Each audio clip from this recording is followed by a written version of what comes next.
All right, guys, conflict and tension. So the third part of our chapter one of the story of the American West.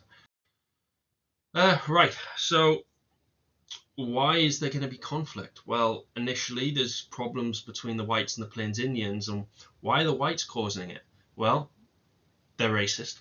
Manifest destiny. They see the Plains Indians as lesser than them. The whites' fear of attack. They see the barbarism of scalping.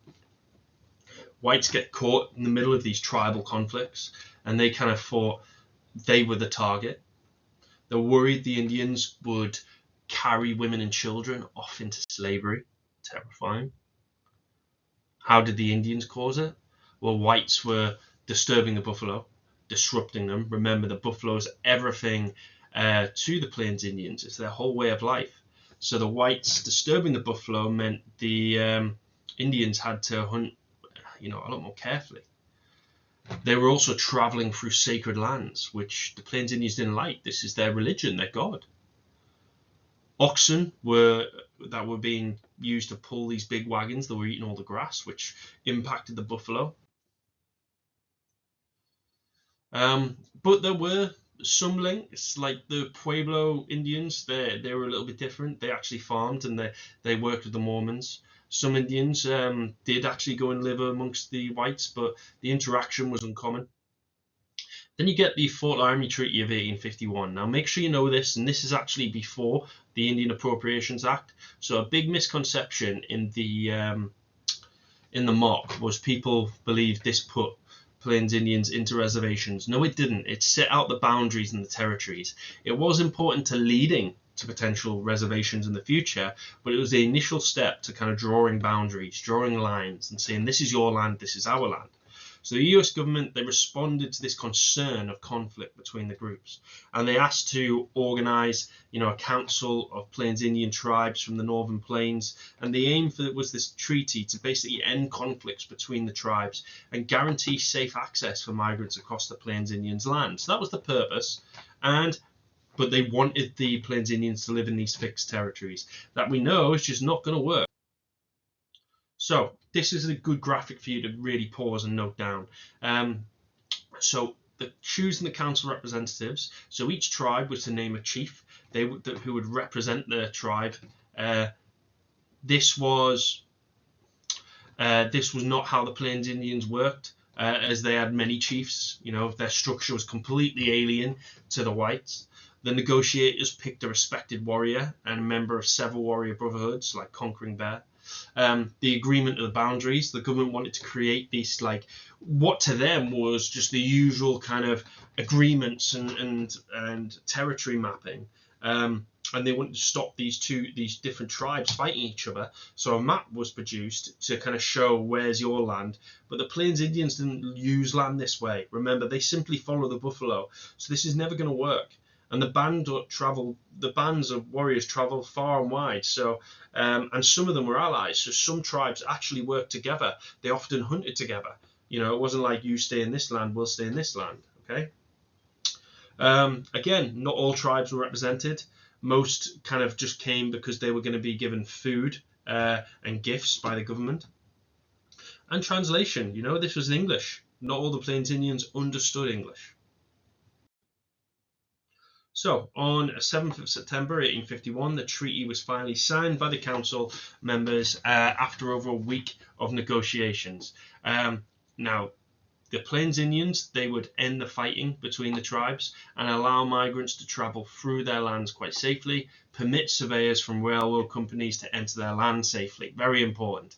Also, the Plains Indians would allow the government to start building roads. Think about these questions being about the changing the way of life for the Plains Indians. This is doing exactly that, the building of railroads, compensating the Plains Indians would also pay compensation for anyone who broke the terms of the treaty. The US government promised to protect Plains Indians from white Americans, and the US government would pay tribute, right? It would pay the tribes annuity, which is yearly sums. Don't underestimate that, because this here is building a reliance. The Plains Indians are going to be now reliant on the Americans for, money, food, this is very important to destroying the way of life for the Plains Indians. Okay, lawlessness in the West, the myth of the Wild West. So, one of the biggest reasons for settlement rapidly increasing is, of course, the gold rush. And as a consequence, you get lawlessness. So, these gold towns, as I said in the last video, by the early 1850s, the gold rush attracted these rough and ready groups: the crooks, bandits, claim jumpers, professional gamblers. Justice was at the head of angry mobs, and this led to problems of law and order. The distance, it was just too big to cover. Poverty, so there were harsh conditions. People were desperate, and when you are desperate, you go to criminality. You want to survive, you steal. Culture of violence. So if somebody steals from you, you can't go to the police.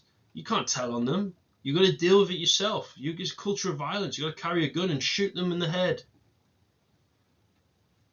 There was more men than women. Men being aggressive, fighting each other.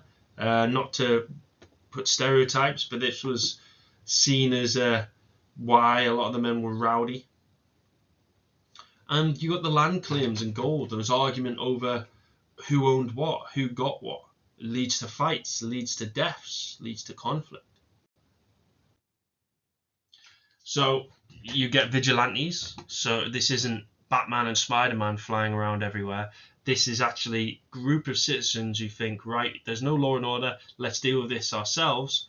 Could be a problem because there's no trial or anything like that. So they'll just hang somebody up, hang him by his neck, kill him, and then, they might find out, actually it wasn't him. Whoops. So there's problems with that. There's racism, especially the Chinese coming in on the other side. They had little protection from violence. You got the cattle barons, so the cattle ranchers are getting rich and powerful. They are dominating any law that's there. The cattle barons are dominating because they can just, they are seen as respectable citizens. They bribe, they can manipulate. Poor court systems, so judges had poor knowledge of the law. Courts were unfair. So the first settlers of the American West, they had to be really tough. So law and order was rough and ready business in the newly settled territories. Things do start to improve as more people arrive, and then you get the federal territories becoming a state. So this isn't a good one to note down. So at first, the newly occupied land on the plains were federal territory. That means belonged to the US government and was administered by the governor, 3 judges, US Marshal. So remember, the US Marshal is the only one who's kind of establishing some law and order here. And when the area reaches 5,000, it became a territory. So it needs 5,000 people to be a territory. And then you get locally elected sheriffs who deal with local criminals. Now, these new territories, because there's not that many people in a big area, it's lawless, right? It means there's a lot of criminal activity there. So you get miners in the mining towns. They would set up their miners' courts, which settled these local matters, such as, the disputed claims. But they were kind of powerless to stop these rustlers, these outlaws. And this is where you get the vigilante groups. To become a state, you need to be 60,000. So think of those two numbers. You got 5,000 for a territory, 60,000 for a state. These had its own laws, their finances. You had a US Marshal with responsibility. And as things progress in this period, with the growth of technology, things like the railway and the telegraph, law and order is now becoming established because there's these connections. You can get people across much easier. Telegraphs really helps with communication. The mining towns were tough because punishment was just quick and simple. Small crimes, you'd be flogged with a whip. For more serious crimes, you could be killed. Lynchings were common. This is when the mob grabs somebody and hangs them without trial. And lawlessness in the West, again, this gets a bit repetitive, but you need to know it. So the federal law enforcement, you have the 3 judges. They would hear court cases, and a marshal would be appointed when a territory became a state. A marshal could appoint deputies and order any man to join a posse to hunt down lawbreakers. The sheriff, so when territory gets 5,000, they'd have a sheriff, and a sheriff would be similar to a marshal for their county area. They were basically chosen because they were rough, they were tough, and they could break up fights, calm people down.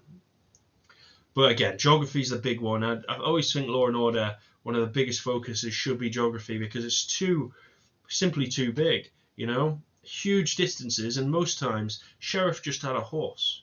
So by the time they got to an area where there'd been criminal activity, the people were long gone. So very tough. You have corruption. A lot of these law officers, they were barely paid. So they were corrupt. They would take bribes to earn their money. Sheriffs lacked training. So, they didn't always act fairly. The vigilante committees, as we've looked at before, some would just, when they're going to hunt for a criminal, they would do that to basically settle old scores and racist attitudes that we looked at already. So again, as always, pause these in parts. That finishes with chapter 1 of our story, and I'll bring out chapter 2.